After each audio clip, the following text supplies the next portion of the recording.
Telegram kanalimizda oпрос o'tkazgandim.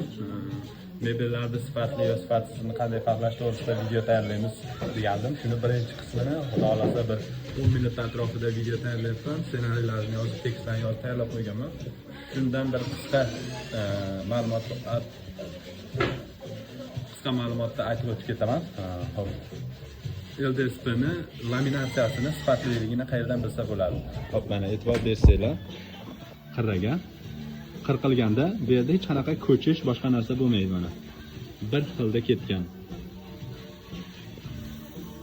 Sifatli laminatsiyada shunaqa bir tekisda bo'ladi. Buni masalan, do'ppilni arada qirqasizlarmi, kompyuterda qirqasizlarmi, nima bo'lgan taqdirda ham agar sifatsiz laminatsiya bo'lsa ko'chib ketib qoladi.